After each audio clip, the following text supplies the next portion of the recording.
In 2018, 20-year-old Timothy James Morrison stood in his dormitory room at Kansas State University, staring at the acceptance letter in his hands. The Naval Academy had offered him a full scholarship, something he had dreamed about since childhood. But as he read the words, he felt a familiar chill run down his spine. The same terror that had haunted him since he was old enough to speak. Tim had been having nightmares about Pearl Harbor for as long as he could remember. Not the kind of dreams that fade with morning light, but vivid sensory experiences that left him gasping for air and tasting salt water. He could feel the deck plates buckling beneath his feet, hear the screaming of metal as bombs tore through steel, smell the acrid smoke mixing with burning fuel oil. The Morrison family had no military background. Tim's father, Robert, worked as an accountant for a local insurance firm. His mother, Carol, taught second grade at Jefferson Elementary School. They lived in a quiet suburban neighborhood in Topeka, Kansas, where the biggest excitement was the annual block party. Yet their son claimed he had died at Pearl Harbor on December 7, 1941, 53 years before he was born. Timothy's obsession with World War II had manifested early. As a toddler, he could identify military aircraft with uncanny accuracy. He knew the specifications of battleships and could draw detailed diagrams of naval guns. By age 5, he was correcting errors in history documentaries, pointing out inaccuracies about ship positions and battle sequences. The nightmares were always the same. Tim would find himself aboard a massive warship, wearing a white sailor's uniform. The morning would start peaceful, with men eating breakfast and joking about weekend liberty. Then the sound of aircraft engines would fill the air, followed by the whistle of falling bombs and the thunder of explosions. In these dreams, Tim wasn't a spectator. He was a 19-year-old seaman second class named James Patrick Sullivan from Boston, Massachusetts. He worked in the forward magazine of the USS Arizona, handling ammunition during general quarters. On December 7, 1941, he was trapped below decks when a Japanese bomb penetrated the ship's armor and detonated the forward ammunition storage. Tim would wake up screaming, his sheets soaked with sweat, tasting smoke and seawater. He remembered the exact moment of his alleged death, the blinding flash, the crushing weight of water, and then darkness. These weren't vague impressions or symbolic dreams.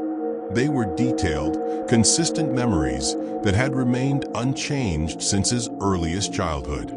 His parents initially dismissed the episodes as an overactive imagination. Young children often become fascinated with historical events, especially dramatic ones involving battles and heroes. But Tim's knowledge went far beyond what a child could learn from books or television programs. He knew the names of sailors who had served on the Arizona. He could describe the ship's layout in precise detail, including areas that weren't shown in museums or documentaries. He talked about daily routines, military protocols, and personal relationships among crew members with an intimacy that suggested firsthand experience. Most unsettling were the names he mentioned. Tim would wake up asking about Eddie Kowalski, a machinist's mate from Detroit.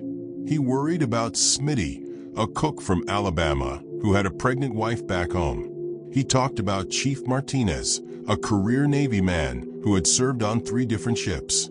These weren't famous historical figures whose names might appear in history books. They were ordinary sailors whose stories had been lost to time. Yet Tim spoke about them as if they were close friends he hadn't seen in years. Robert Morrison was a methodical man who believed in rational explanations. Robert Morrison spent years trying to find logical explanations for his son's detailed knowledge of Pearl Harbor.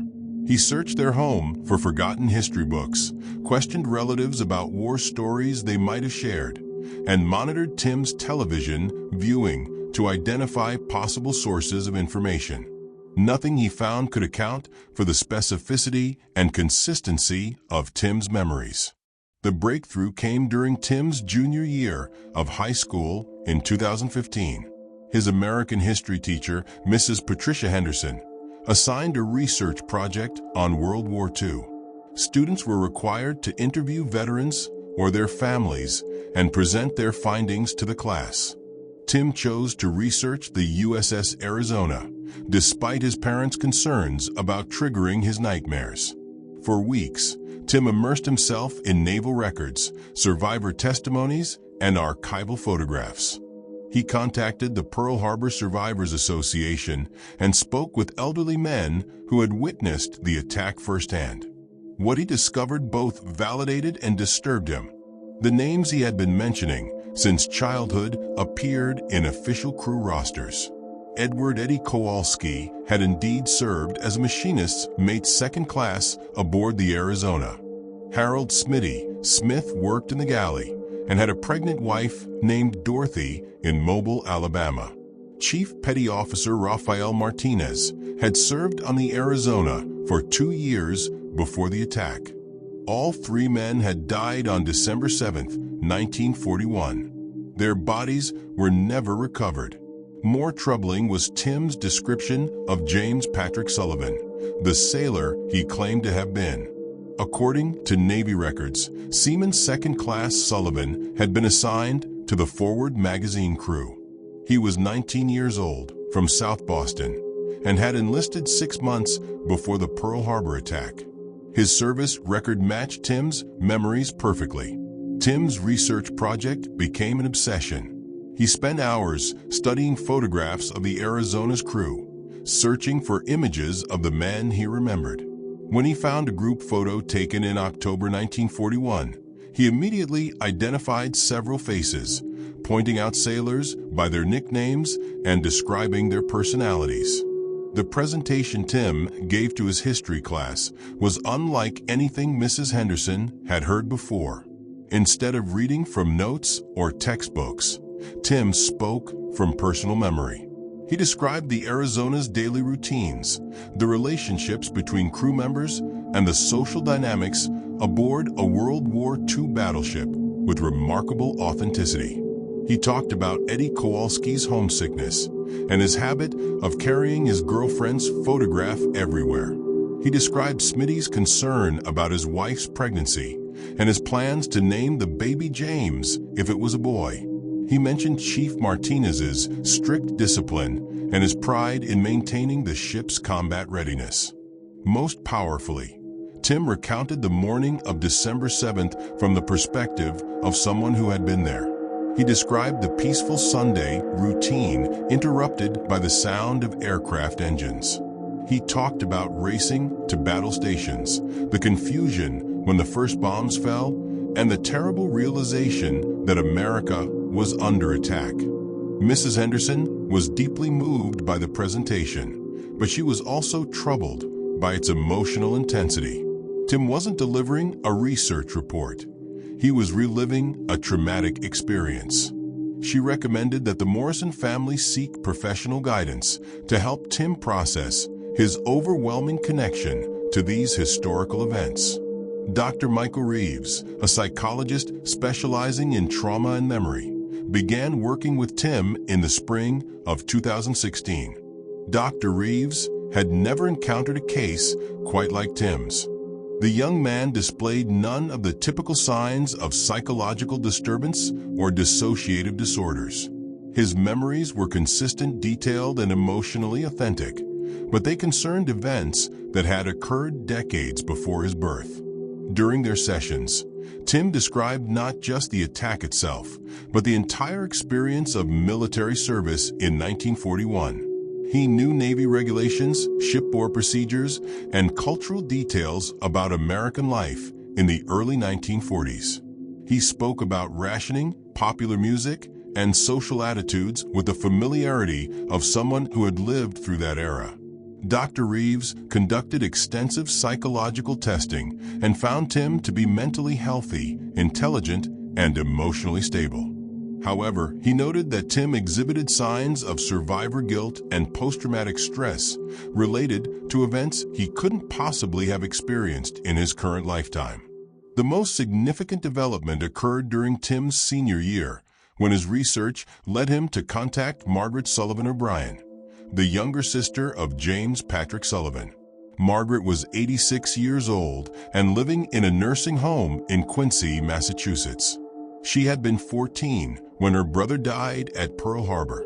Tim's phone call to Margaret was initially met with suspicion. Elderly Pearl Harbor families had dealt with decades of researchers, writers, and curiosity seekers asking questions about their lost relatives. But when Tim began describing her brother's personality, habits, and family relationships, Margaret became quiet and listened intently. Tim knew that James had been nicknamed Jimmy by his family, but preferred Jim when talking to girls. He remembered that James collected baseball cards and had been saving money to buy their sister Margaret a birthday present. He described the Sullivan family's small apartment in South Boston, the neighborhood where they lived, and even their Irish setter named Rusty. Margaret O'Brien had never shared these intimate family details with historians or researchers. The information Tim possessed could only have come from someone who had known her brother personally. She agreed to meet with Tim and his parents when they traveled to Massachusetts during his spring break. The meeting at Margaret's nursing home was emotional and unsettling. Tim recognized Margaret immediately, though she had aged from the teenager he remembered to an elderly woman. He spoke to her using familiar nicknames and referenced shared childhood experiences that brought tears to her eyes. Margaret showed Tim photographs of her brother that had never been published or displayed publicly. Tim identified James in every picture and provided context for when and where each photo had been taken. He described family gatherings, neighborhood friends, and personal moments that only James could have known. Most remarkably, Tim knew about a promise James had made to Margaret before shipping out to Pearl Harbor. He had told her that if anything happened to him, he would find a way to let her know he was okay. Margaret had never told anyone about this conversation, considering it too personal and painful to share. During their 3-hour meeting, Tim provided details about the Sullivan family that amazed Margaret. He knew that their father worked at the Boston Navy Yard and came home exhausted every night. He remembered their mother's habit of listening to radio programs while doing housework. He described family Sunday dinners and the arguments James had with their older brother Patrick about enlisting in the Navy. Margaret asked him questions that only her brother could answer. She inquired about a secret hiding place where James kept his savings, a childhood scar on his left knee, and the nickname he had given her when she was small. Tim answered every question correctly, providing explanations and context that convinced Margaret she was somehow speaking with her long-dead brother. The emotional impact on both families was profound. The Morrisons had spent 2 decades trying to understand their son's unusual memories. Margaret O'Brien had carried grief for her brother for 76 years, never knowing what his final moments had been like or whether he had suffered. Tim's description of James's death brought Margaret both peace and sorrow. He explained that the explosion had been instantaneous and painless. James had been joking with Eddie Kowalski about weekend Liberty plans when the bomb detonated. He felt no fear or pain, only surprise, followed by a sense of floating above the chaos. However, Tim also carried the emotional weight of James's unfulfilled promises and regrets. James had planned to propose to his girlfriend when he returned home. He had been saving money to help his parents buy a house. He worried about Margaret growing up without her big brother's protection. These unresolved emotions created psychological challenges for Tim throughout his late teenage years. He struggled with depression and anxiety, feeling responsible for completing James's interrupted life while trying to build his own identity and future. Dr. Reeves worked with Tim to separate his current life goals from James's unfulfilled dreams. This process was complicated by Tim's genuine emotional connection to the Sullivan family and his desire to honor James's memory while pursuing his own path. The complexity deepened when Tim received the Naval Academy acceptance letter. James Sullivan had dreamed of becoming a Navy officer, but had enlisted as a regular seaman due to his family's financial circumstances. The Academy represented everything James had wanted but never achieved. Tim's parents were supportive but concerned. They worried that their son was making life decisions based on another person's dreams rather than his own aspirations. Robert Morrison had seen how Tim's connection to James Sullivan had shaped his entire childhood and adolescence. Carol Morrison was particularly troubled by the psychological implications. She loved her son deeply, but sometimes felt she was raising the ghost of a boy who had died decades before Tim's birth. She worried about Tim's ability to form healthy relationships and pursue happiness when he carried the emotional baggage of a previous lifetime. The decision about the Naval Academy became a turning point for Tim. He spent weeks agonizing over whether accepting the appointment would represent fulfilling James's dreams or following his own genuine calling. The answer came during another nightmare, but this one was different from the others. Instead of reliving the Pearl Harbor attack, Tim dreamed about James Sullivan appearing to him as a separate person. In the dream, James thanked Tim for honoring his memory and connecting with his family, but he urged Tim to live his own life and make his own choices. James explained that his death had been tragic but complete, and that Tim's life was a new beginning, not a continuation. Tim woke from this dream feeling lighter than he had in years. For the first time since childhood, he felt like Timothy Morrison rather than James Sullivan reborn. The nightmares didn't stop completely, but they became less frequent and less intense. He accepted the Naval Academy appointment, but he made it clear to his family and to himself that this choice reflected his own interests and goals.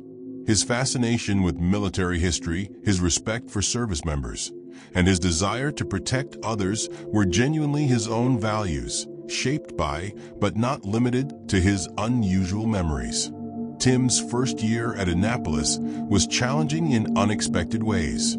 Being surrounded by naval history and tradition triggered memories constantly. Walking through the Academy's halls, he would sometimes experience flashbacks to his time aboard the Arizona.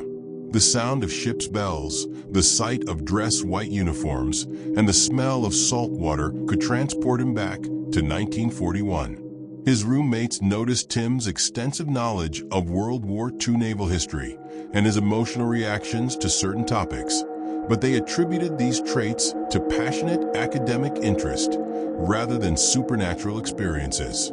Tim had learned to keep his most unusual memories private, sharing them only with his family and Dr. Reeves. The breakthrough came during a summer cruise aboard a modern Navy destroyer. Tim had been dreading the experience, fearing that being at sea would intensify his connection to James Sullivan's memories. Instead, he discovered that serving on a contemporary warship felt completely different from his memories of the Arizona. Modern naval technology, procedures, and culture were so far removed from 1941 that Tim experienced them as entirely new rather than familiar. He excelled in his training, demonstrated natural leadership abilities, and formed strong friendships with his fellow midshipmen. For the first time in his life, Tim felt fully present in his current existence. However, his connection to James Sullivan and the Pearl Harbor attack remained strong. During his sophomore year, Tim began corresponding regularly with Margaret O'Brien, who had become like a surrogate grandmother to him. She shared family photographs, letters, and memories that helped him understand James's life beyond his military service.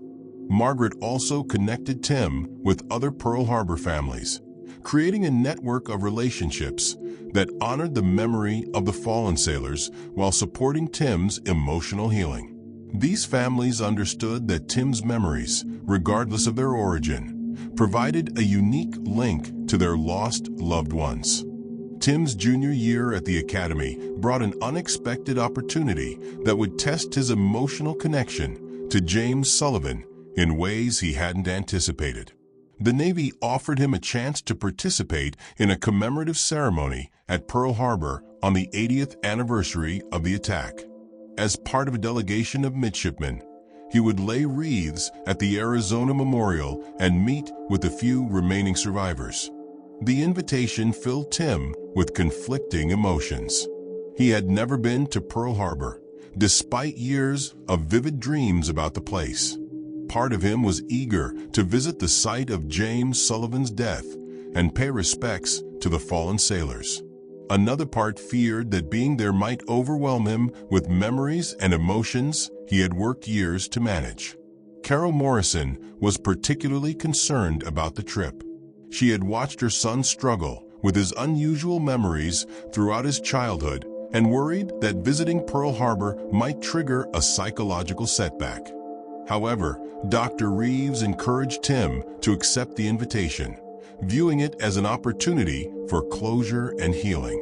Tim arrived in Hawaii in November 2021, 3 weeks before the anniversary ceremony. He wanted time to acclimate to being at Pearl Harbor without the pressure of official events. His first visit to the Arizona Memorial was a private moment arranged through the Navy's protocol office. Standing on the memorial platform above the sunken battleship, Tim experienced a flood of sensations that were both familiar and strange. He could see the outline of the Arizona's superstructure beneath the water, but the ship looked smaller and more corroded than in his memories.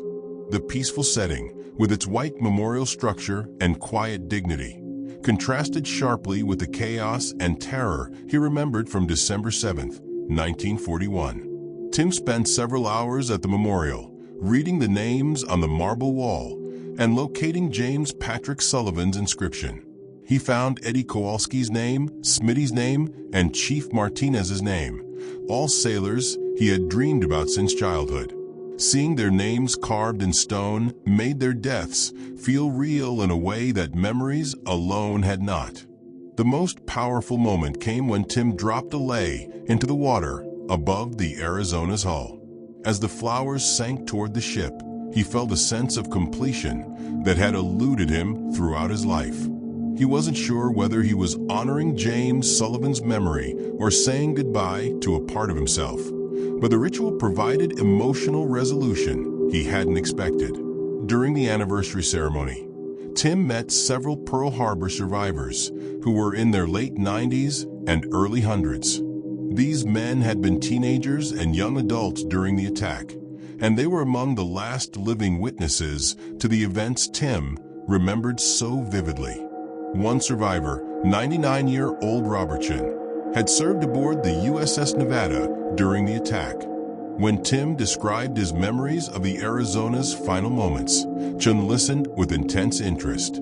He had witnessed the Arizona's destruction from across the harbor and could verify details that Tim remembered. Chun was amazed by Tim's knowledge of shipboard procedures and military culture from 1941. Tim knew Navy slang that had fallen out of use decades earlier. He understood the social dynamics between enlisted men and officers in ways that demonstrated lived experience rather than academic study. However, Chun also noticed discrepancies between Tim's memories and the historical record. Some details about the Arizona's layout and crew assignments didn't match official documentation. Tim's description of certain events during the attack differed slightly from other survivors' accounts. These inconsistencies didn't necessarily invalidate Tim's experiences, but they raised questions about the reliability of memory, whether from a current lifetime or an alleged previous one.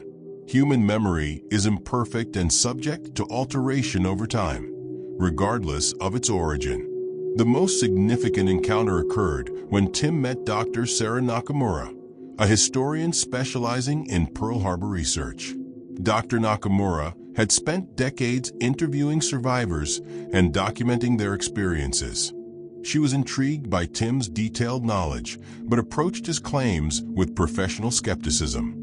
Dr. Nakamura tested Tim's memories against archival records, survivor testimonies, and physical evidence from the Arizona.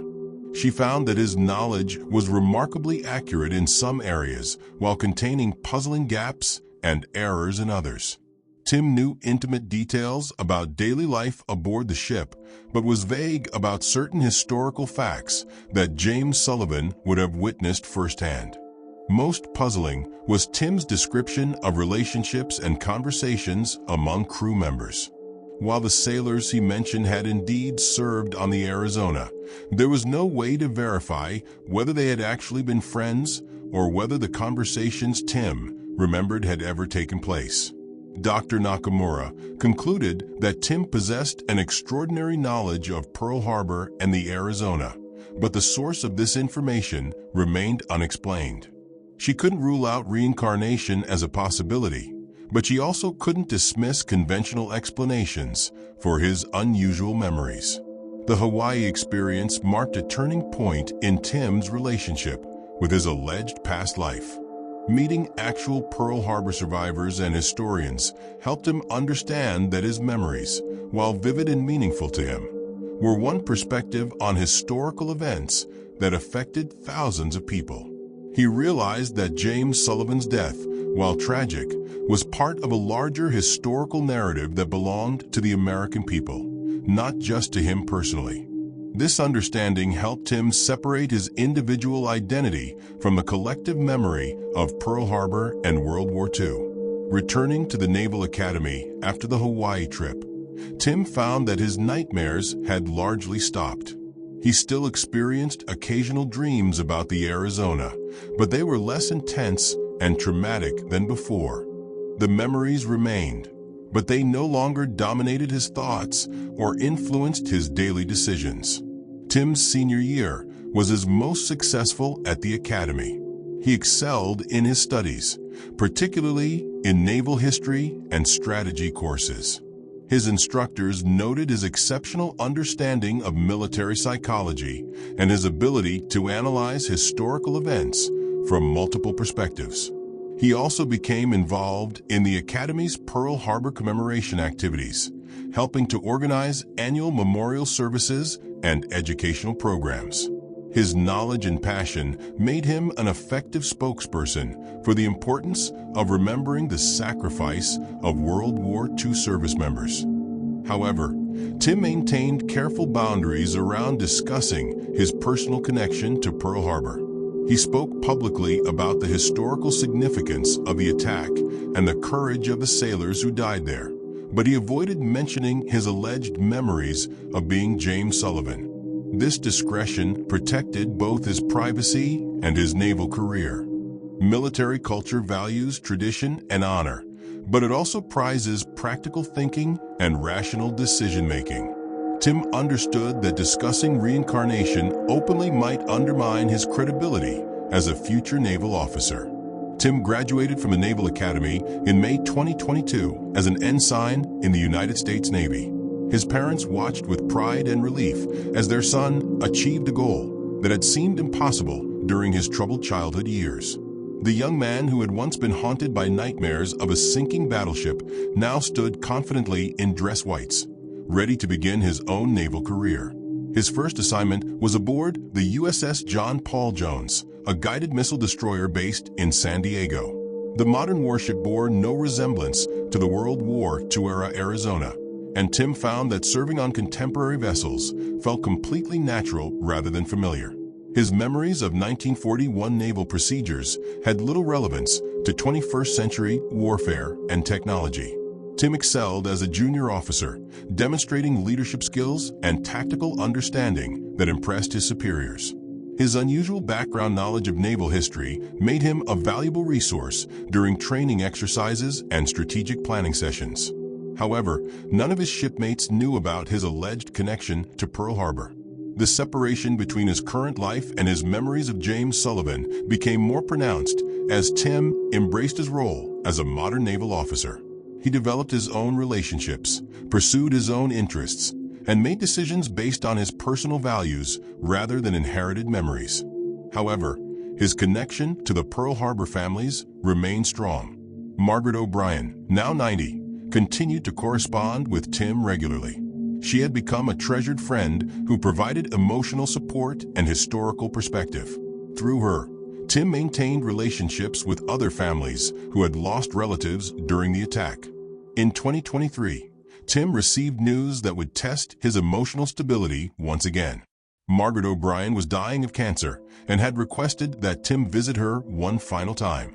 She wanted to share family documents and photographs that she had never shown to anyone else, including items that had belonged to her brother James. Tim requested emergency leave and traveled to Massachusetts in March 2023. Margaret was in hospice care, but remained mentally alert and determined to complete what she saw as unfinished business. She had prepared a collection of James's personal effects that the family had preserved for 82 years. The items included letters James had written to his girlfriend, photographs from his Navy training, and a journal he had kept during his early months of service. Margaret had never read these personal documents, considering them too private to examine. She believed that Tim, as someone who claimed to remember being James, was the rightful recipient of these materials. Reading James Sullivan's actual words was a profound and disturbing experience for Tim. The writing style, thoughts, and concerns expressed in the letters matched his memories perfectly. James had written about his homesickness, his excitement about Navy life, and his worries about the growing tension with Japan. Most remarkably, James's letters contained references to the same crew members Tim had been mentioning since childhood. Eddie Kowalski appeared in several entries, described with the same personality traits Tim remembered.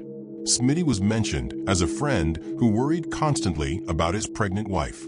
Chief Martinez was characterized as a demanding but fair supervisor.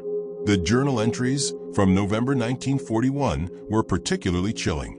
James had written about increased security measures at Pearl Harbor and rumors of potential Japanese aggression. His final entry, dated December 5th, described preparation for a routine Sunday morning and his plans to attend church services on base. These documents provided independent verification of details that Tim had claimed to remember for decades. However, they also raised troubling questions about the nature of memory and identity. Was Tim accessing James Sullivan's actual memories, or had he somehow absorbed information about James through unknown means? Margaret O'Brien passed away peacefully on March 18, 2023, with Tim holding her hand. She had told him that meeting him had brought her more comfort than anything else in her long life. She believed that her brother had somehow returned to complete unfinished business and say goodbye properly. Tim inherited James Sullivan's personal effects and became the unofficial keeper of his memory. This responsibility felt both natural and burdensome. He was honored to preserve the legacy of a young sailor who had died serving his country, but he also struggled with questions about his own identity and purpose. The experience with Margaret's final illness forced him to confront fundamental questions about his unusual memories. If he truly was James Sullivan reincarnated, what obligations did he have to complete James's interrupted life? If he wasn't, what did it mean that he carried such detailed memories of another person's experiences? Dr. Reeves, who had been working with Tim for 7 years, helped him process these philosophical and psychological challenges. They explored the possibility that Tim's identity incorporated elements of James Sullivan without being completely defined by them. This perspective allowed Tim to honor his memories while maintaining his individual autonomy. The resolution came gradually through Tim's continued naval service and personal growth. He realized that regardless of the origin of his memories, his current life belonged entirely to him. He could choose to honor James Sullivan's legacy while pursuing his own goals and relationships. Tim's second tour of duty took him to the Pacific Fleet, where he served as a tactical officer aboard the USS Chancellorsville, a guided missile cruiser. The assignment brought him back to Hawaiian waters, though his duties kept him focused on contemporary strategic challenges rather than historical events. During his time in Hawaii, Tim occasionally visited the Arizona Memorial, but these trips had become peaceful rather than traumatic. He would spend quiet moments paying respects to the fallen sailors, including James Sullivan, but he no longer felt the overwhelming emotional connection that had characterized his childhood. In 2024, Tim met Lieutenant Sarah Chun, a Navy intelligence officer stationed at Pearl Harbor. Their relationship developed slowly, built on shared professional interests and personal compatibility rather than dramatic revelations about unusual memories. Tim waited 6 months before sharing his story with Sarah, wanting to ensure their connection was based on his present identity rather than his alleged past. Sarah's reaction was thoughtful and supportive. As an intelligence professional, she understood that human consciousness and memory were complex phenomena that science couldn't fully explain. She accepted Tim's experiences as part of who he was without being overly fascinated or disturbed by their implications. Their relationship helped Tim achieve a sense of normalcy and future-focused planning that had eluded him throughout his youth. He began making long-term career plans, considering graduate education in naval strategy, and thinking about eventually starting a family of his own. The memories of James Sullivan remained, but they had become integrated into Tim's personality rather than dominating it. He carried forward James's values of service, loyalty, and sacrifice while developing his own perspective on leadership, relationships, and personal fulfillment. Tim's story raises questions that extend beyond individual cases of alleged reincarnation. If consciousness can somehow persist beyond death, what does that mean for human identity and personal responsibility? If it cannot, how do we explain the specific, verifiable knowledge that some people possess about deceased individuals they never could have encountered? The intersection of memory, identity, and historical trauma creates complex psychological and philosophical challenges. Tim's experiences suggest that the boundaries between individual consciousness and collective memory may be more porous than we typically assume. Today, Lieutenant Timothy Morrison serves with distinction in the United States Navy, his career defined by his own achievements rather than his alleged memories of a previous life. He has been promoted ahead of his peers and is considered a rising star in naval intelligence and strategic planning. His superiors value his exceptional understanding of military psychology and his ability to analyze complex situations from multiple perspectives. However, certain behaviors and preferences persist that connect him to James Sullivan's experiences. Tim has an inexplicable aversion to being below deck during general quarters drills. He experiences mild claustrophobia in confined spaces that remind him of ship compartments.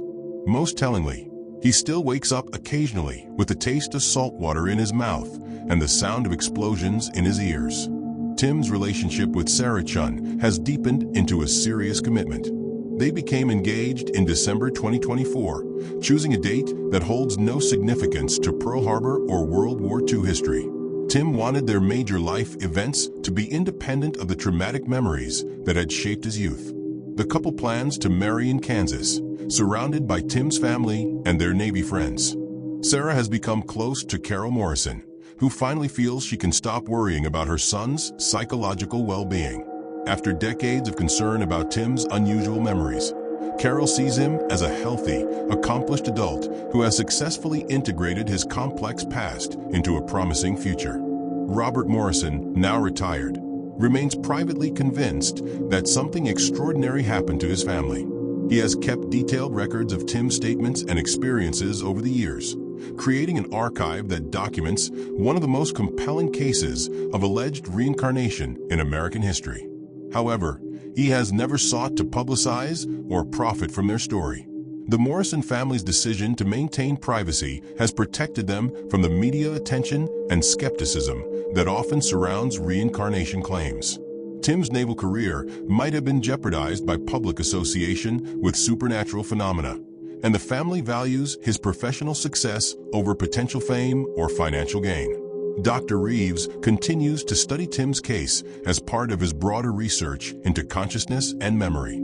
He has published academic papers about childhood memories of historical events, though he maintains Tim's anonymity and focuses on psychological rather than paranormal interpretations of the phenomena.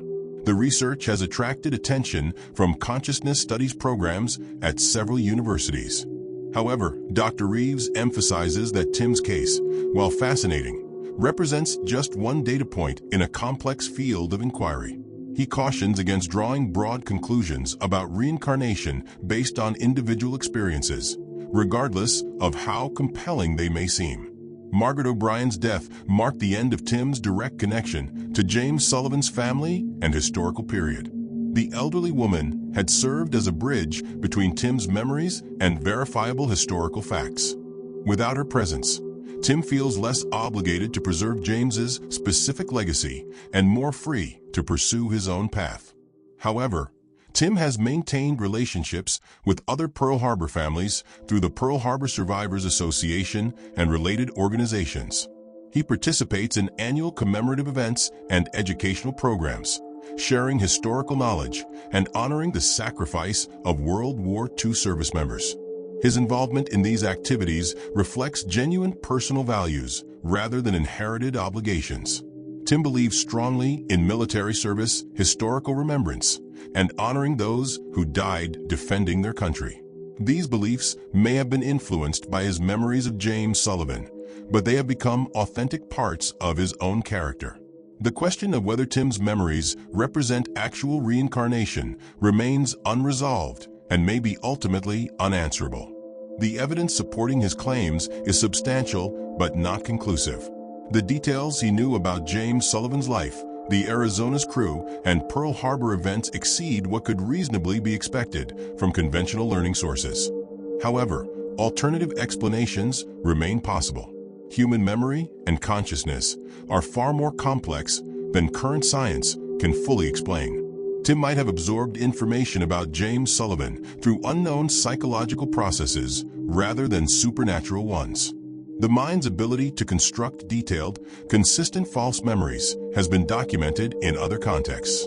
The most puzzling aspect of Tim's case is the emotional authenticity of his memories. His fear, grief, and trauma related to James Sullivan's death appeared genuine throughout his childhood and adolescence.